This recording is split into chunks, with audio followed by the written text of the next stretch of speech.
And we're live with episode Shoulda, Woulda, Coulda for Barcelona. We're fresh off of the El Clasico loss. We are fresh off of the PSG loss. Neither of us want to do this. We don't even have Pablo here to try to brighten things up.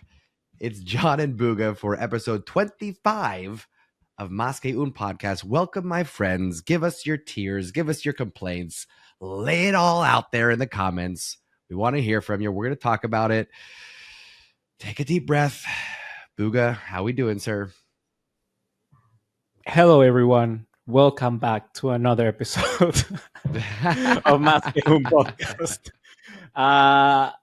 Dude, for me, this week has been terrible. It's been awful. It's been like, this doesn't even feel half as bad like the Clasico loss. I'll be honest. Why? Because for me, the PSG game was just a total disaster. Like, it really was a total disaster. We haven't talked about that yet, but my goodness, this week is one for the, I don't know, for the history books in the terms of how shit it has actually been. Football is an amazing sport because sometimes things can be amazing, but others they can feel horrible. And I guess that's the game that we love. That's the game that we play, and that's how it is. So for me, it all started wrong. Minute 30, no, actually minute 28 of that PSG game. For me, everything changed after that. Sure. Of course, you're talking about the red card, yes? Yes, sir, indeed. So let's start there, right? Because I want to avoid just doing match recaps, right? I want to kind of hover around the talking points and kind of give an overview of where things are at right now. For me, this is a week of missed opportunities, right? Like I said, shoulda, woulda, coulda. The red card. There's a lot of hate on Araujo right now. In your mind, how much of that is warranted? How much, how much slack should Araujo have?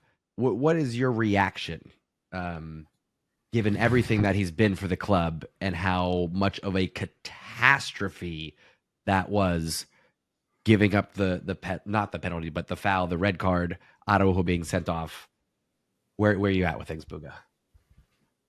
We really haven't talked about this, by the way, guys. Like we haven't talked at all throughout the week. Like we've just been silent completely in our chat. I was gonna say it's been radio silent. We've all just been, I think, licking our wounds.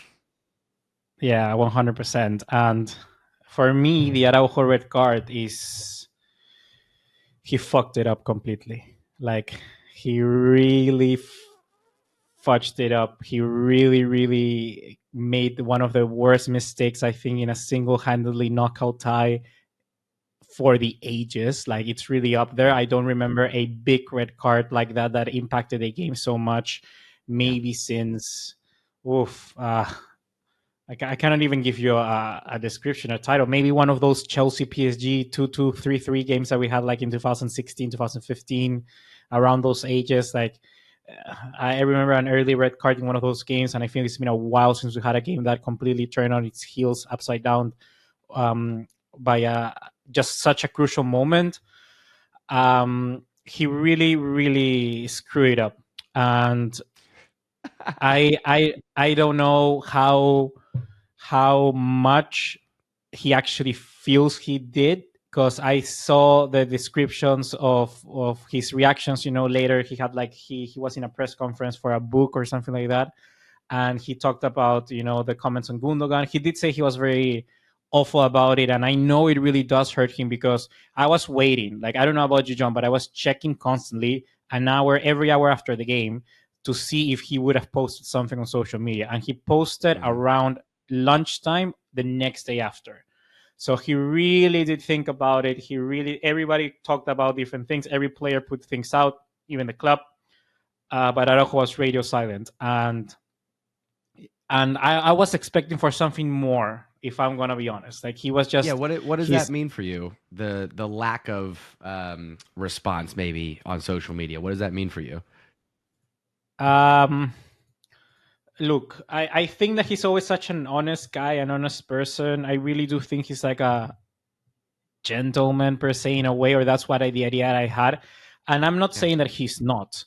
I'm just saying that I think, look, if that happens to you, and I think people have screwed up very badly in their lives, and I've screwed up quite a bit as well in my life, and I know that when you screw up, when you really screw up like badly, and I'm talking about like badly, badly, badly, and you touch, in Spanish we say, you go a lo que tocas fondo, you just hit the bottom of the lowest, such a low blow. It takes some time for yourself to actually acknowledge or realize like how bad or how awful your mistake actually is.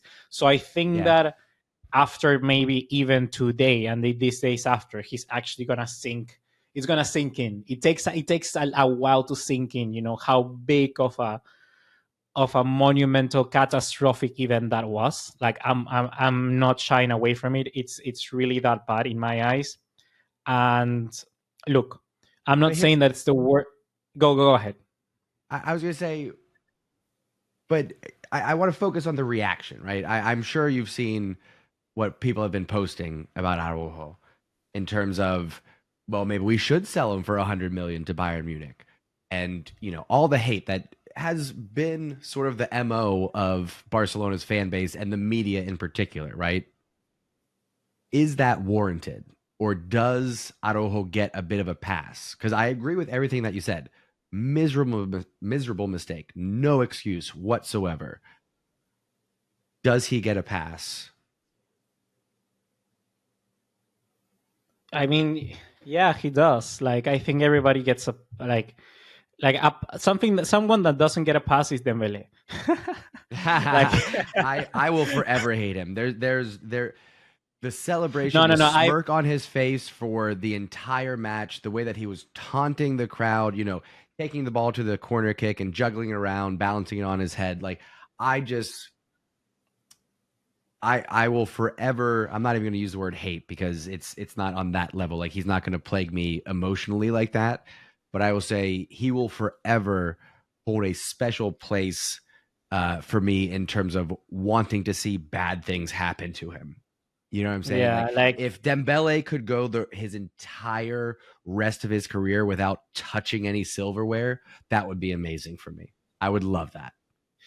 Yeah. I mean, to quickly let's talk quickly, since we opened the Dembélé. Let's quickly say that I think that for me, that I was sort of a little bit more of a supporter of them. Like I was saying that I was maybe the one that hated him the least on this podcast. But after these games, for me, you could clearly see, not only in PSG, the way that he shouted the game at the Parc des Princes, like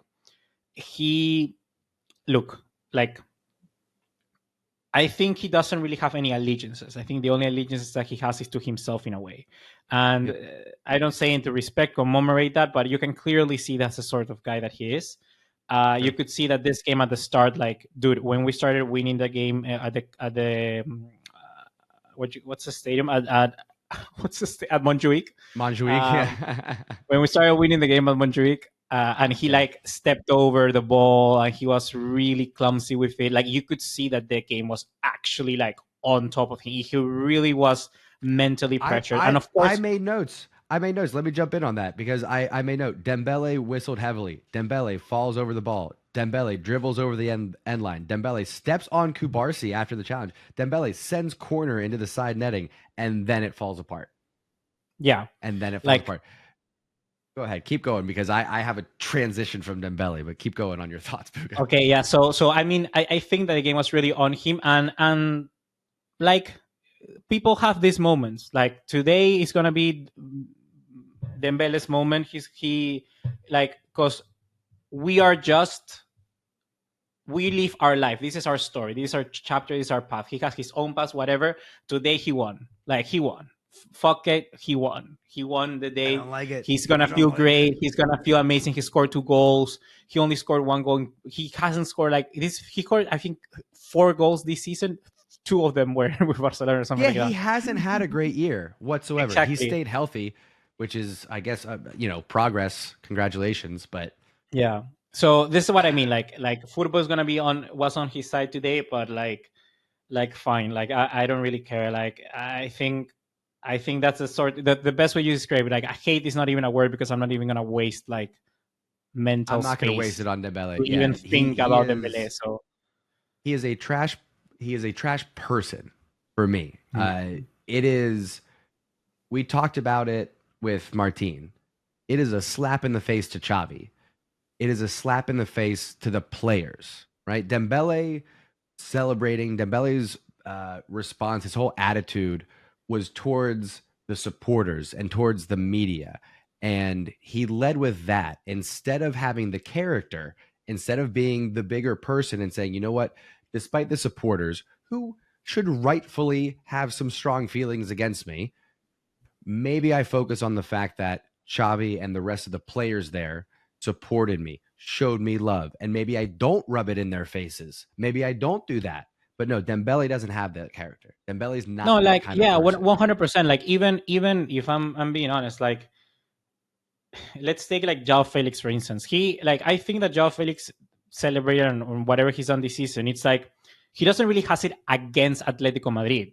It's just like he feels good for himself because that's a sort of way that I'm seeing it in a way. Like because if I'm Dembele and I score and I go like yes, fuck, like let's go like that or something. I'm not like actually laughing your ass off and going to the crowd and doing whatever. Like I think it's okay, right? It felt personal.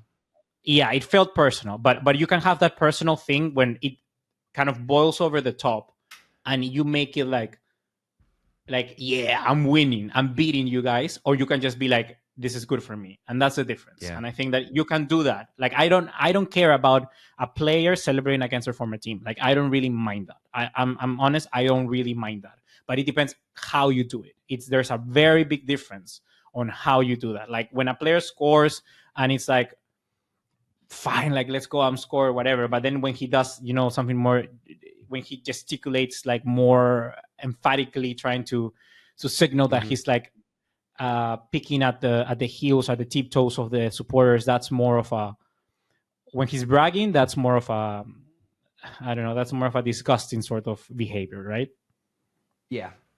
I listen, I know we're going to hear in the comments that there's bias going into it, but there's a lot of context with the Dembele celebrations. I don't know if I fully agree about the João Felix point. I will say maybe there is something there in terms of João Felix trying to show loyalty to Barcelona as opposed to trying to disrespect Atletico. But Dembele felt like his celebrations were to disrespect Barcelona. It wasn't to celebrate the goal. It wasn't out of excitement. It was a nose, thumb on the nose celebration is how it felt. So it is a different tone. It's a different, it's different actions for me. So here's the thing though. Never should have happened. As you said, we had the match in our hand. The match was on top of Dembele. And then you know who let him up? João Cancelo. I am beyond frustrated with João Cancelo after the PSG match and now the Real Madrid match as well. He let Dembele sneak in the back post time after time after time after time. Across two legs, Dembele could have had 8 goals if his finishing was better. That's how poorly João Cancelo was marking Dembele. And then you saw it again. Vasquez. There's nobody around. It's 2-1 Barcelona, and João Cancelo just twiddly-dee, twiddly-da. I'll just let Vasquez score the goal on the back post just like I did Dembele. No, yeah, 100%.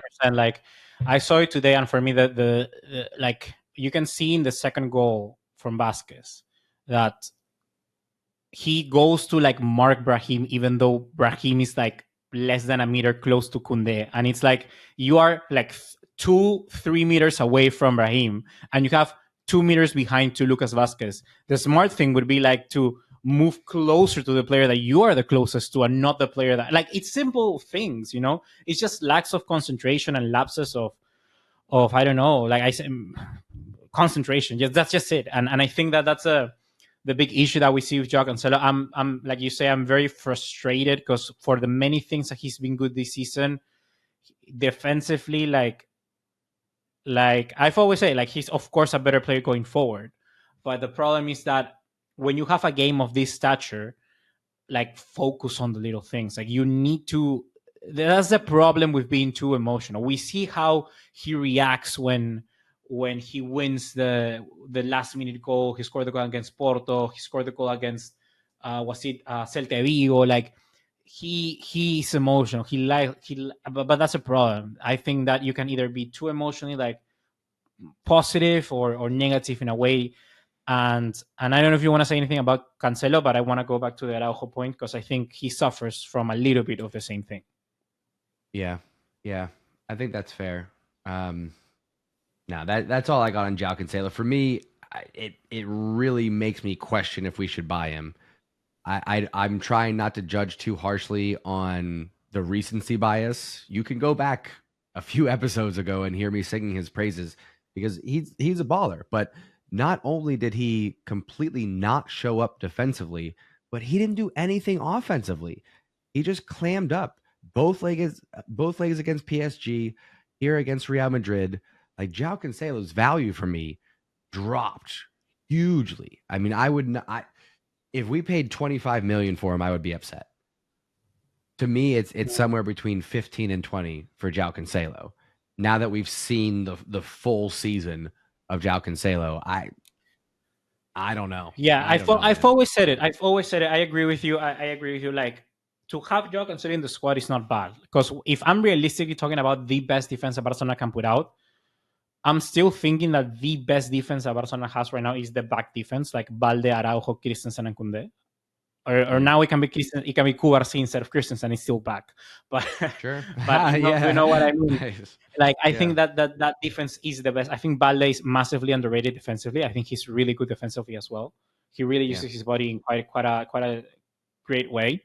But to have João Cancelo in the squad is not bad. Like when you have those games when you have to open up, it's not bad. Like he's a player that can give you a lot because you were saying he's an actual baller. But for me, there's a problem between who's is actually the very best at the position. For me, you are a fullback. You're a defender. You're someone who defense needs to be first. And that for me is the difference between the greatest ever players that have played that position. Because even someone like Dani Alves, you could say he was much better attacking wise, but of course, in the latter stages of his career, he did have some lapses of concentration and whatnot. But during the prime, he really had no problem at all defending. And I think that's once you lose the pace, it's hard to keep up on the wing.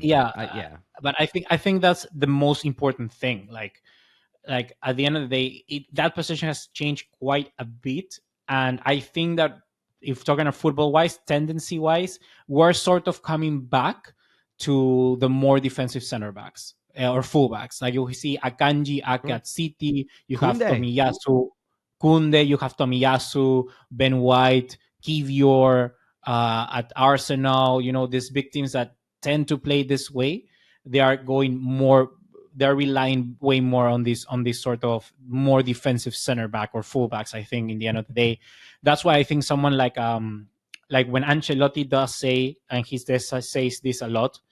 Ferland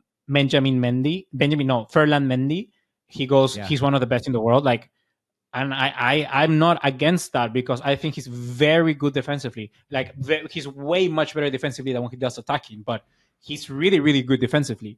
And I think that's, for me, the things that sort of pop up. Like, I'm always going to take Kai Walker over I take Trent Alexander-Arnold. Like, for me, that's a given. Like, you can see in the second leg of the Champions League game between City and Real, Walker single-handedly like saved City 2 goals from Vinicius. Like that's the sort of things that you want to expect from a fullback. For me, Koundé has shown that he has done that against Vinicius today. He has done that against Mbappe the other day.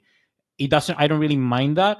The problem is simple things where it's like it's not even you get beaten one-on-one because João Cancelo can be better. The problem is that he's maybe not the best defensively one-on-one, but that lapses in concentration where he's literally just thinking about way more attacking than defending, and he's not thinking about where the gaps, the gaps. I need to stay back in this run. He's thinking like a winger, and sure, when the game allows it, do it, but not always. And I think that you are a fullback most of all, you have to defend first, and I think that's a very big difference. So, because he actually was a winger. He was a winger when he first started at Benfica, then he went to Valencia, he played right mid as well. He started playing fullback then after that. So, for me, I'm always going to take the more defensive fullback. I think that's what really holds players in that position. But I wanted to talk Araujo now because we sort of deviated from him still. And for me, Araujo, you say what was the question you gave me? That he gets a pass? Yeah, does he And get a pass for this given everything that he's done for Barcelona up to this point? You know what I mean? Like there are some fans right now, if you go through the comments, there are some people right now saying sell Araujo. Is it that he's our extreme? best defender. He's our best Is it defender by a a land. No, he's our best defender. He's literally one of the best defenders in the world still. Like, for me, it's been a while since I've seen defenders when you actually go like, this guy's like world class. This guy can actually win you a game. Like, it's very hard to say that from defenders. I like Van Dijk. He does that. I like Ruben Diaz. He's done that at times at City. Piqué had that. Ronald Araujo, I see he does have that. He does have that thing where he can, if he's up to it, like literally the PSG game was perfect. He was playing so good. Everyone was playing so good. But I think it's just one of those things where it's now what he does with it. You know, it's a moment where like you see the Gerrard sleep, you see the John Terry sleep in the penalties. Sure. It's like a situation like that.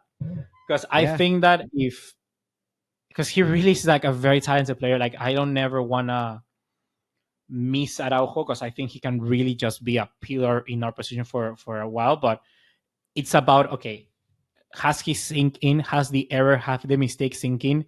And I was saying it before. I said it before. Of all our players, only Ter Stegen, Gundogan, Lewandowski, and João Cancelo has played in a quarter, and Christensen had played, you know, at that level of a game, and Frankie de Jong, you know. But all of the other players, like even great players like a Pedri, like a Rafinha, like a Lamine Yamal, of course Lamine Yamal hasn't, but like Araujo, those Koundé, those sort of players had never been on an instance like that. So I think you're up to those mistakes. You know, you're up to see those sort of crucial moments that can ruin you a game. You know, the red card that I talked about Chelsea and PSG a while back, I think Marquinhos was one of them who actually had that problem before. Sure. You see the same thing for, you know, I think PSG has learned from situations like that in a way. You know, you need to have players learn from that. Araujo, this is going to be one of those moments where it literally, that's what cost you. That's what cost you. Those are the slight mistakes. And let's just hope he doesn't never ever do something again, because it really is unacceptable to see that. It's not what he did was shit, and that doesn't mean that you're a shit, but yes, you have to own up to what you did. I don't think your actions determine the person or the man, but you have to be the better man and not let the actions define you. And this is up to Araujo to see what's going to happen with him now.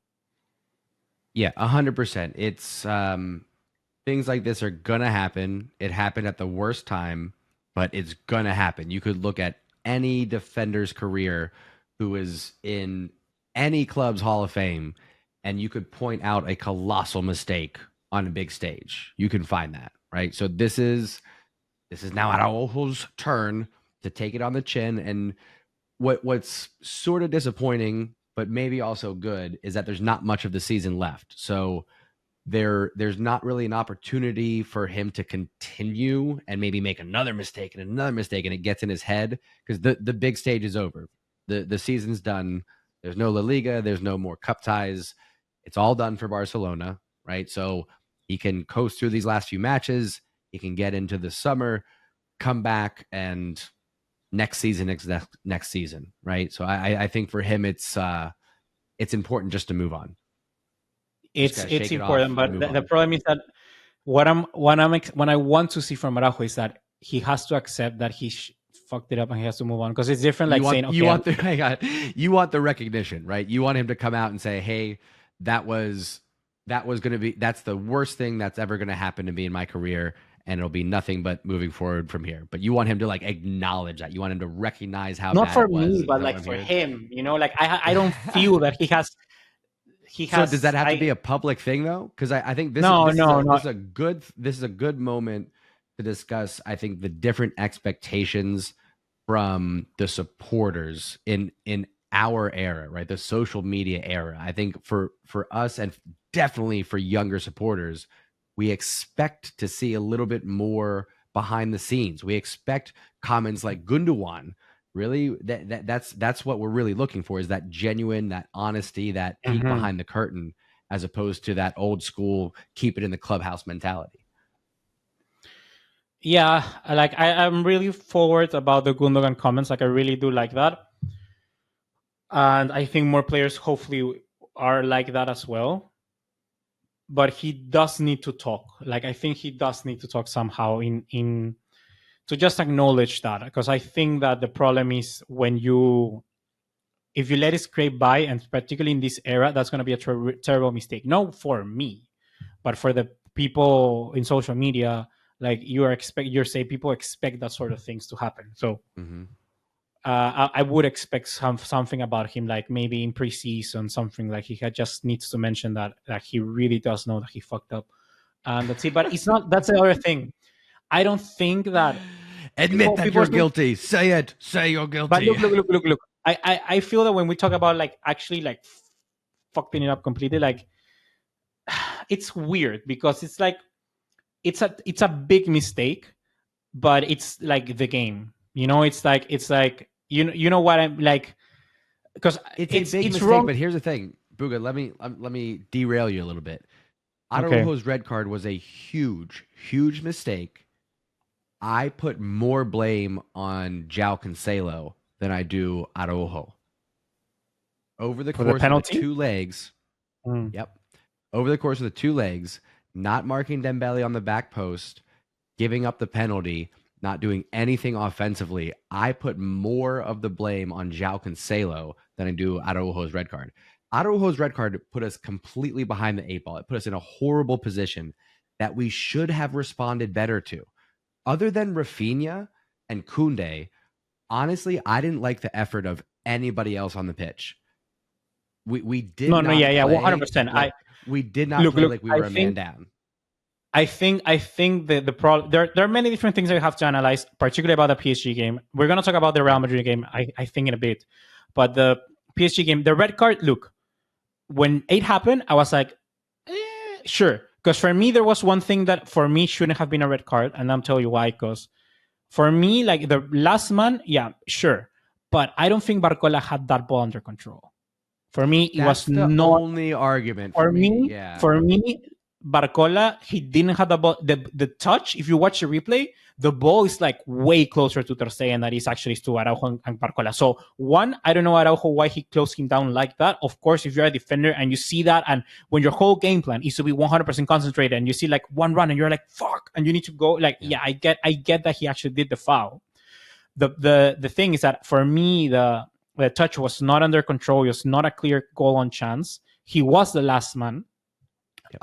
And actually, if I was Araujo, yes, I would have just let him run onto Ter Stegen, because I think that give Ter Stegen the chance. Exactly, we saw it today. We saw it today against Vinicius Jr. The guy on a 1v1 today. The chance that he saved for Vinicius Jr. to make it 3-2 before the Bellingham goal was literally Ter Stegen saying, "Okay, this is probably gonna be a goal. I'm gonna back myself to win this 1v1. I'm not gonna give my first post. I'm gonna try to react at the time he shoots," and he did it, and he won. I think that's the sort of thing that you would have expected in that instance. The thing is that it's a mistake, but it's like I don't know how to say it. It's like it's a mistake from Araujo, but I don't really like anyone could have made that mistake. You know what I mean? Like, I'm with you. It's not like he went in for a lunging challenge, right? Yeah, João Cancelo. It's not like he slid in from behind, right? It really was. I'll say this: if it wasn't for the collision of the legs, right? That's what did it. It's not so much the hand on the shoulder, because I think if he goes down from just that, I don't think the referee gives it. It was really just the misfortune of off balance, legs colliding, right? For me, it is a red card. I'll say that. It is a red card. I hear you on maybe Barcola didn't have full control. Maybe that last touch gets a little bit away from him. I think PSG would have more of an argument. 100. Like when I saw the challenge, I was like, my reaction was red card. Instantly, your reaction was red card. Mine wasn't. Yeah. Mine was like, it's a fucking it's a foul. It's a foul. But then when I saw it and it was a red card, I was like, what? Like I but I wasn't surprised that it was given. Like I was like, okay, you decide that sure, it's your decision, but I was like, fuck, for me that's like it's not it's not a clear like Valverde on Angelito Correa in the Supercopa final where he literally like cuts Angel Correa in half, it's not that. Right. Right. It's not that. Yeah. So I do understand, and also I don't know how. Once again, I want to explain this somehow. It's like Araujo's mistake, but it's not really like. The thing is like when, like if give me a player. If I'm Rafinha, no, Rafinha is actually a bad example. If I'm like Pedri, I'm not gonna go to the dressing room or Xavi, and I'm not gonna be like, "Fuck Araujo, why did you do that? That's horrible mistake." But if I'm Araujo, I'm gonna be like, "Fuck guys, I shouldn't have done that." That's a sort of That's a sort of it's reaction, one of those right? cases. Yeah, you got to own up to that mistake, and maybe he did in the locker room. Yeah, right? Maybe he did. The thing is that the next thing that I want to say is that for me, it's also the players gave up at that point, and I think that you can the best way for me to explain it is that as a fan, I think that I'm very. I don't know if it's the players, it's a fan, but for me, it happens quite a lot. And I'll explain this analogy. I think that whenever I'm watching a game and it feels like I've always watched a game like this, standing up close like this. Have you ever seen the memes where you're playing FIFA and you're like that, like kneeling forward? Like I always watch screen, I always watch the games like that. But there's a moment when I relax and put my back to the chair, to the couch, whatever. And normally, always, it's when I do that, when I relax, it's like, and I'm checking my phone like that, that's when we concede. And I think that it's not crazy to assume that players do the same sort of thing. And for me, that's what happened in the very first, in the second half, for instance, of the first leg, or in this time around once we got the first goal. And once we got the red card, I just did that. Like, I was like, fuck, there's no way. It's like, but also I wasn't as, oh, sure, we're going to lose. Because it's like we had 2 goals advantage and then we were at home. And it's like they have to come to us. And it's like we can just hit them on the counter, what that. And for me, that's when we go to the second mistake. For me, I think that, third. Second is that the players just gave up right there and then. I think that's really crucial. I mean, and for me... sorry, I don't mean to cut you off, but like I feel like again, aside from Rafinha and Koundé, everything that I say negative, Rafinha and Koundé get the pass. We did not start playing until we gave up the third goal. We just cowered. We played scared. We just shelled up and said, "Oh man, we're gonna get hit so hard. Oh, we better just cover up." And then it was nothing. We got pounded on because we played scared all the way up until, we got nothing left to lose now because we're down 3-1. Now we can put in the effort. Now we can take some risks. Now we can try to play with that's a better strategy. Yeah, you can be defensively sound, but when you go forward, you have to be like, yeah, I'm gonna take this guy 1-on-1. I'm gonna be motivated. I'm gonna try to win this challenge, this 1-on-1. Like you can do that. Like that can be your game plan. But Barcelona at that point game plan was just like, oh my god, let's just not concede and not actually go attack on the counter and do something like that. Because we saw, for instance, Real Madrid just backed up against their goal for 120 minutes against Manchester City in second leg. And it's like, teams, you can do that and come out on top. Like, I'm not saying that there are 11 players. Of course, it's an advantage. But for me, the problem was to generate a counterattack. And I think that that's where I don't know if I'm just too much of a, maybe this is just the FIFA talking, but for me, Lewandowski, Rafinha, and Lamine, all of those 3 should have stayed on the pitch. What I would have done for João Cancelo, what I would have done is create the width with João Cancelo and with João Cancelo, the width, have Rafinha on the right, have the width, have Lamine Yamal, Lewandowski in the middle, and I would have put shift the whole back 3, so you have this back sort of 5.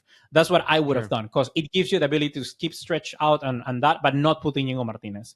For me, Íñigo Martínez would have been the last option. I would have kept the team. I would have put Marcus Alonso before Íñigo Martínez. I really honestly would have put Marcus Alonso first.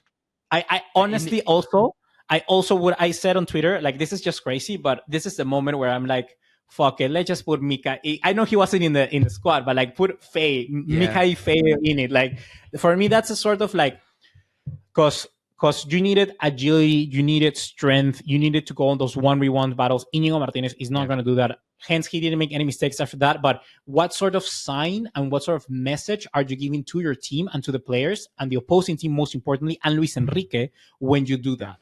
And I think that Xavi as well, and here is a big criticism of him, I think that at that moment, it can happen to any manager. It has happened to the best managers in the world. It has happened to Guardiola. It has happened to Klopp. It has happened to Ancelotti. It has happened to everyone.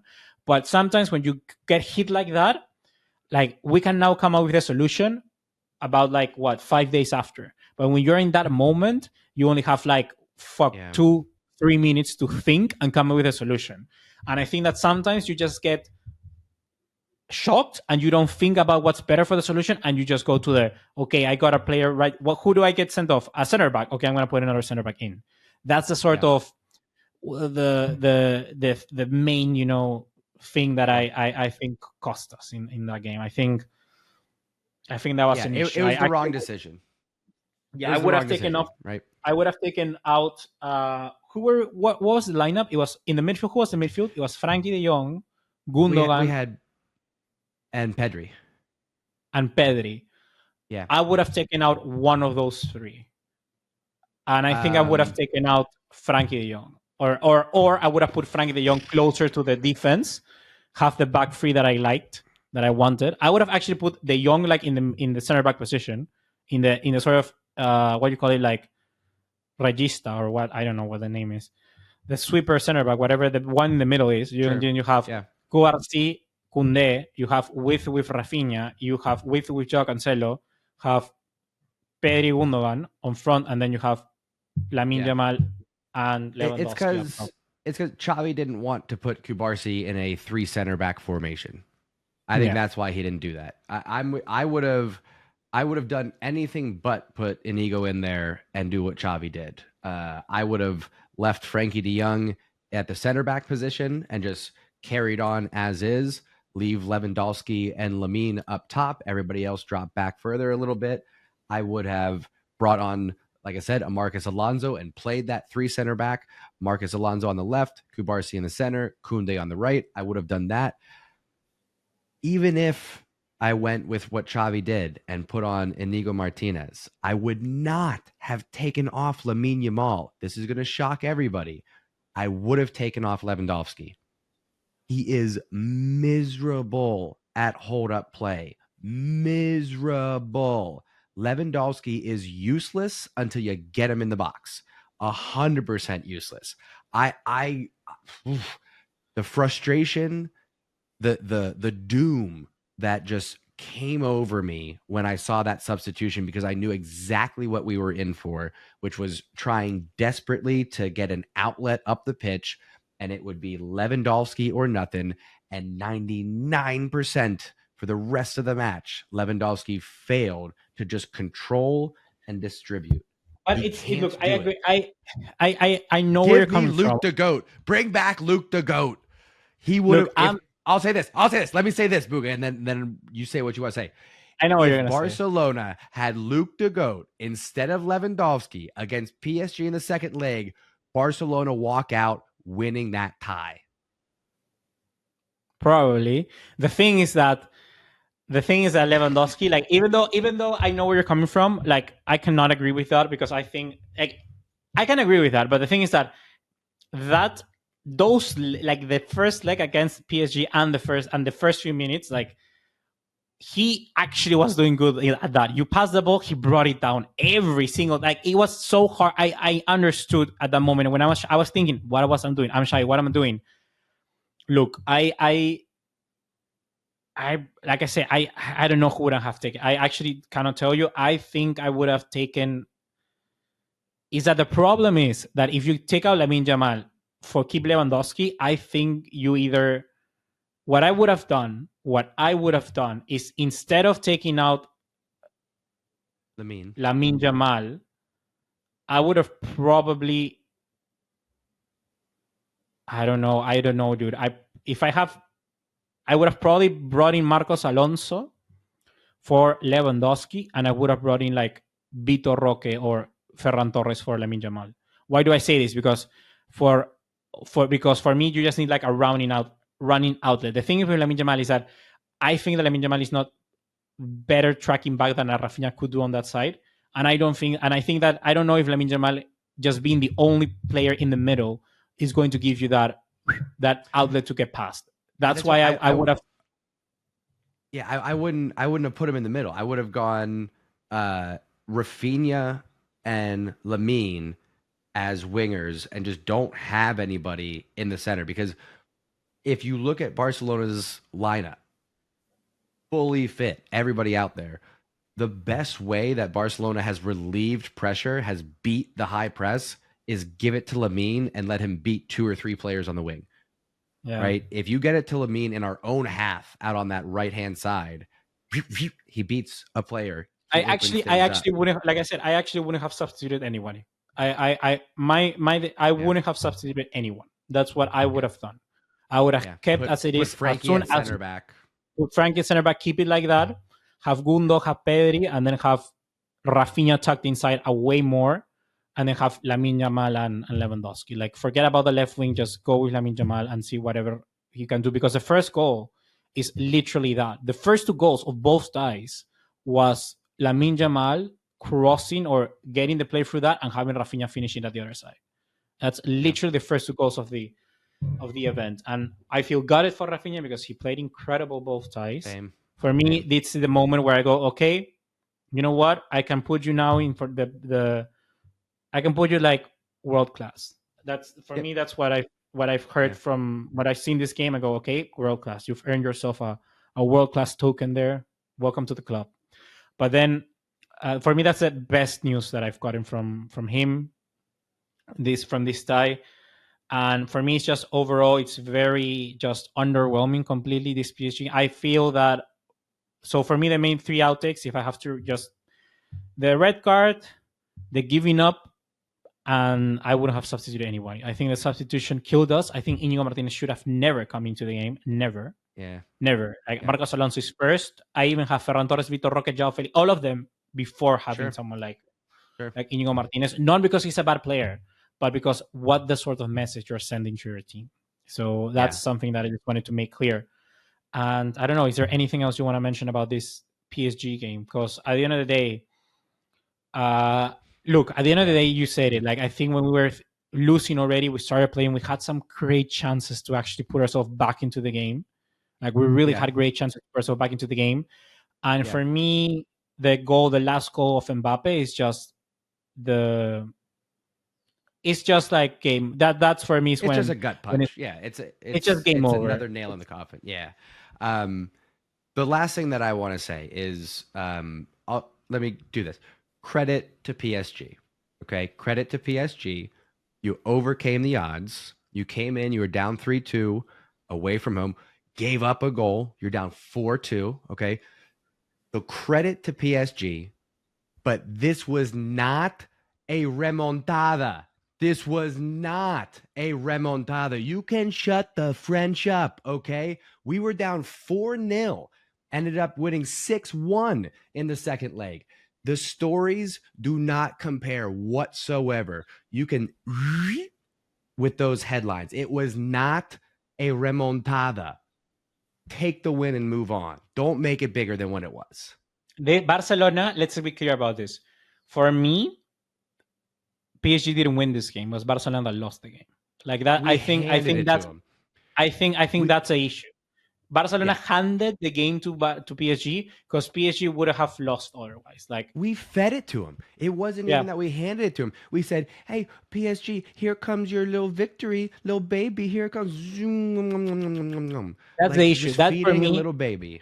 That for me is the issue because right now, look, I don't know if like that for me is the issue. Right now, I have my family here, whatever, and it's like the comments are like, "Oh, Barcelona is not the, PSG, Barcelona, that game is Barcelona are not the same team that they always were." It's like Barcelona are much better than this, and I think that we collapsed. The problem is that this actually, that's why it matters. It matters that you win these games because that's what you create, and that's when you change mentalities, and that's when you can actually grow. You can actually, if Barcelona beat that game, that's when you grow. That's when the mentality changes. That's when you improve.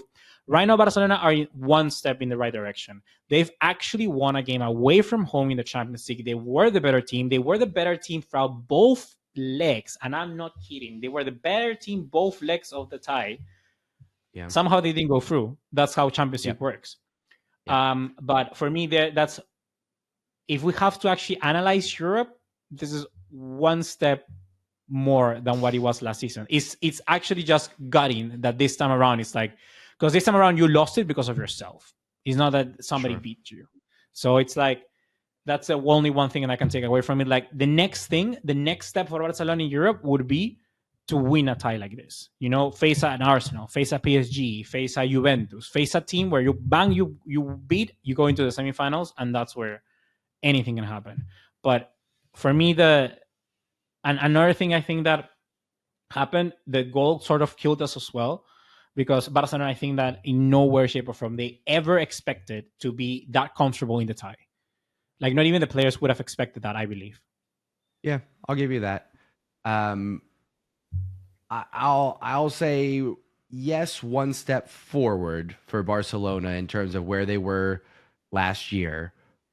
I'm worried that it's actually now after this El Clasico match and the second leg of PSG that it's one step forward, potentially two steps back in terms of. So listen, we know as Barcelona supporters that we are headed in the right direction, that we have taken a step forward, right? So I will say step forward for the club. But in terms of the brand, in terms of the outside football world, in terms of the recognition of Barcelona's progress, two steps back.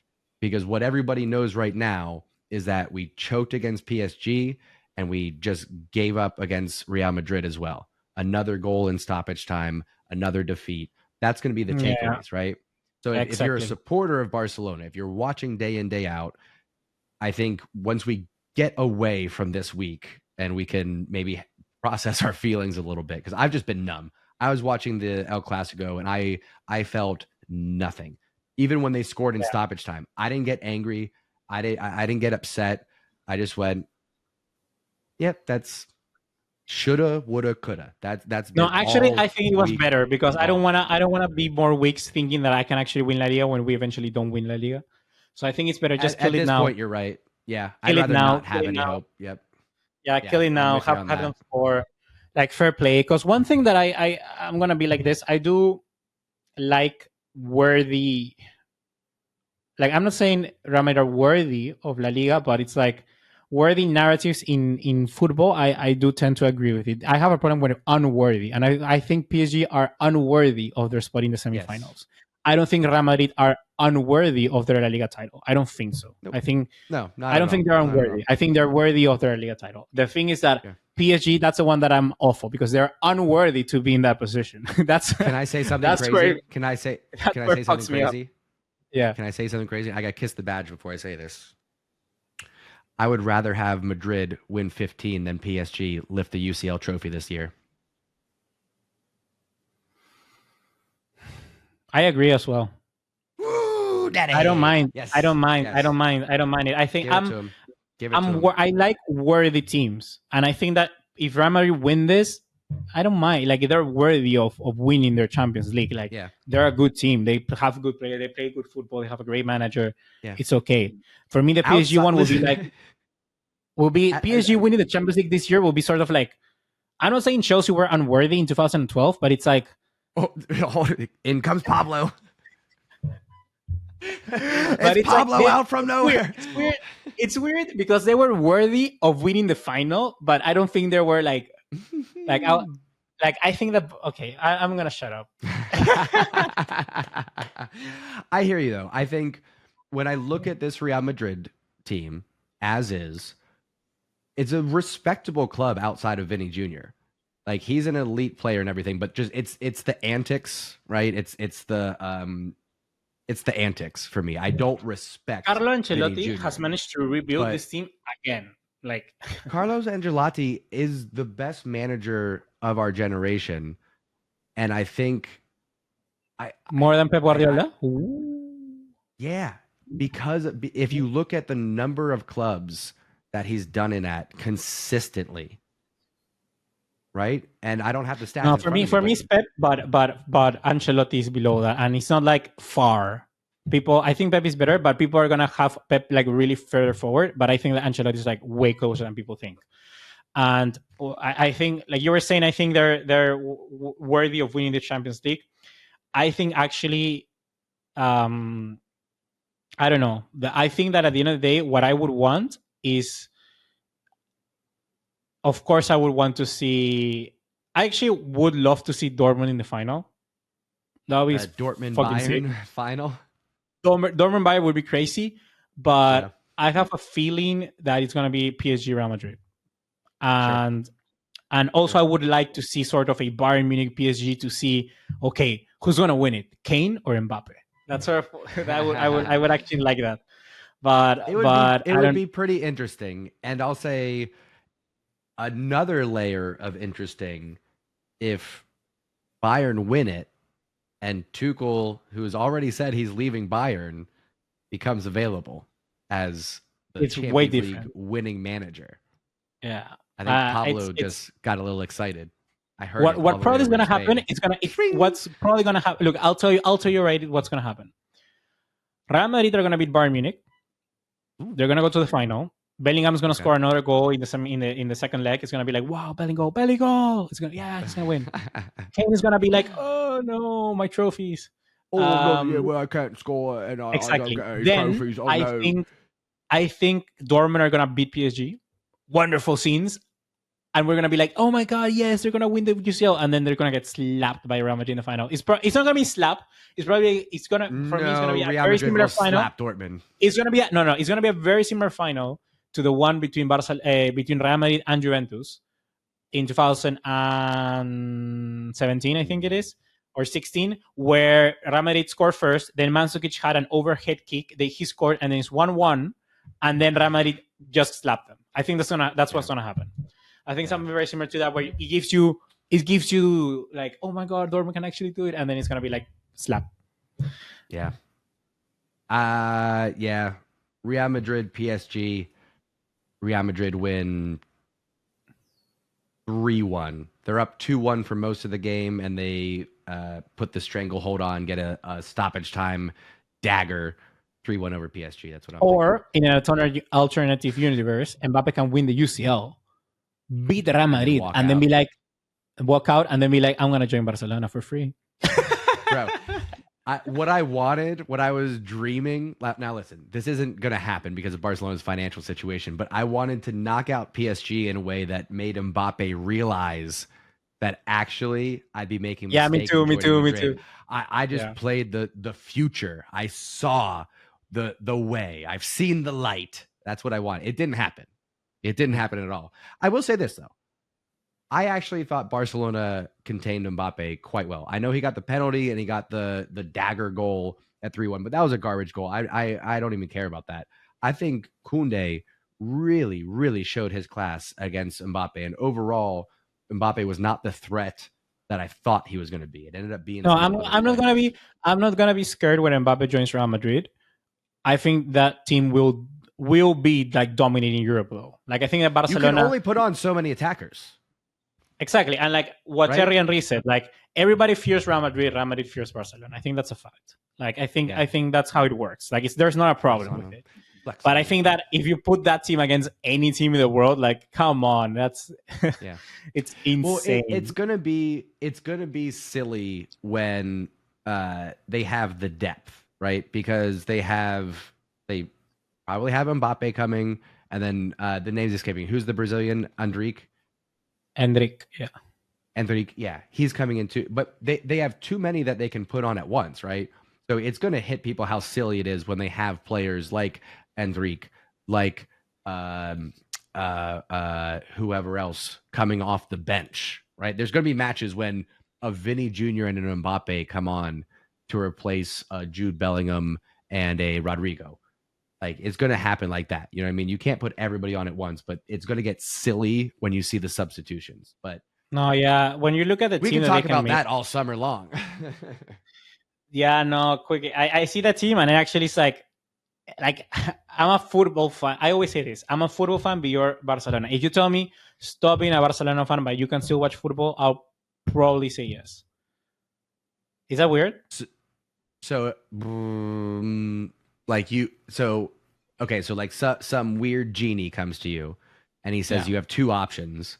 You can continue watching football not as a Barcelona supporter, or you can never watch football again, but you can continue to love and support Barcelona. Like, is that what you're saying? Yeah. And you would choose watching football, and you would lose the love. It would just vanish from your heart. Like You it would wouldn't take that vanish, but option? it's like, but I'd be like, I think as a Barcelona fan and as a football fan, I've gotten everything I needed. Messi gave us everything we could ever dream of I've as a seen Barcelona supporter. everything. I've seen everything. I've seen him lift the World Cup.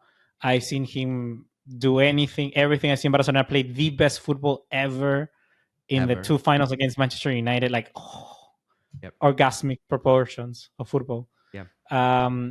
So that's what I mean. I mean, like, I feel I've seen everything, but I would just love, like, I wouldn't lose the love, but I would be like, let me my memories be and like just fade away, you know. And by seeing, you know what I mean? Yeah.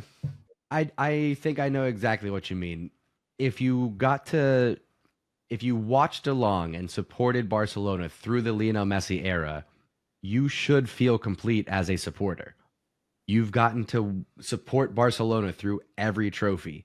You've gotten to support Lionel Messi through every trophy, including the World Cup. So I never really thought about it like that, but you are right. We've gotten to see as good as it could possibly be. No, I've seen also, as a I've seen my supporter. country. I've seen my country that is shit. I've seen Peru reach the World Cup World Cup. I've seen Yeah. Peru reach a final, like in the Copa America against Yeah. Brazil. I've seen those sort of things as well, and I feel that that's what I mean. Where I think I've completed my checklist. That's what I've seen. I've completed. Yeah. I've seen an amazing final in the 2015 final. Yeah. I think my checklist of football is complete. So that's what I mean with actually, I've seen it all, but I would much rather just see what happens with football. You know, that's my sad. checklist. It's so sad. My checklist will be complete in 2026 when I'm in the stadium next to Buga and Pablo watching the USA lift the World Cup trophy. Nothing from Buga. Nothing at all. He loves it when I talk about how good America is and how we're going to win the World Cup in 2026. Who's going to score the goal in the final for America? In the final? England versus USA. It'll be Chris Richards, center back, off of a set piece, 1-0 to the USA. I dig it. 2026. Clip it. Mark it. Let's wrap it up, Buga. Any final thoughts? We haven't talked Clasico. We talked a lot about El Clasico. What are you talking? We didn't do like a match review. I feel like we talked a lot about. Yeah. You have more thoughts. Can we on just the say matter? quickly? Can we just say quickly, like, what do you think in this game? Because for me, it's more of the same. Like, I feel that this team it's actually João Cancelo. It should have, would have, could have. It's literally lapses of concentration. It's João Cancelo. Like, it's literally comes down to that. Cancelo. It's errors. It's errors. Because this team can play football. This team can go on attack. This team can score goals. It's a lapse of concentration. It's a problem. I feel the João Cancelo. Yeah, I don't know. It's horrible to say it, but he fucked it up as well. Buga. He has way more contribution to fucking up than Araujo. That's a fact as well. Yes. Shoulda, woulda, coulda. For the last 2 weeks, my man. That's where we're at. So we're gonna lick our wounds. We're gonna pick up the pieces. We're gonna move on. There's really not a lot of excitement or much to play for. We do need to maintain second place, right? Because Supercopa is on the line if we fall out of second place in La Liga. So other than that, I'm looking for Xavi to give some youngsters some time. I'm looking to switch my focus over to FC Cincinnati. Yeah, that's what I wanted to ask you. What are you looking forward to in football for the rest of the So, season. Let's give FC Barcelona fans Cincinnati. some things they can watch forward. Sure. FC Cincinnati. I know you all aren't going to watch that, but that one's just for me. But we got international tournaments coming up. We got the Euros, we got Copa America. So we get to watch some Barcelona stars in those tournaments. I'm looking forward right now to a healthy Gavi at the start of 2024. Let's go, baby. That'll get some smiles on some Gavi, faces. once again, I say Gavi. this. Yeah, once again, the face of Barcelona is Gavi. Like, it's a fact that it's Gavi. Yeah. Yes, you can watch forward to the title race in the England. I think that can be quite interesting. Yes, indeed. Let Hope City screw up somewhere. I do want Klopp to win this one. Typically, I'm a Pep supporter, but with Jurgen Klopp going out, I do want him to win one. Yeah, he should really win that one. I just don't want. It's weird. I don't mind if City win, but it's like, let's see something else. It's been already 4 years in a row. It's a farmers league up there. Yeah. What else you can watch? I mean, after that, nothing is done. I think you can. Another thing I'm excited for. I want to see Bayer Leverkusen stay unbeaten. Sure. I want to see Bayer Leverkusen stay unbeaten. I want Dortmund to leave the UCL. I want Bayern to beat Real Madrid, although that's never going to happen. And I want to see... I don't know what else I want to see. No, I think that's it for me. Yeah, I think that's about it. Yeah, Leverkusen, 25 wins, 5 draws right now. That's something special for sure. They drew. They drew. They were losing in the 81th minute against Dortmund today, and they drew in the 90th minute with 8 extra time. So in the 98th minute. Amazing. Well, let us know in the comments, now that Barcelona's season is done and dusted, no trophies, what are you looking forward to as a football fan? What would you like to hear from us? I've got a laundry list of things that we're going to discuss on this podcast that are not match related. So don't think this is the end of the podcast. We've got lots of content, lots of discussion still to come. So make sure you tune in next week. We'll be here again with myself, Buga, and Pablo, talking all things Barcelona. We'd love to hear from you, so give us your comments, ask your questions, let us know your opinions. We'll keep the conversation going, and we'll see you next week right here on Más que un Podcast. Chin up, guys. Chin up.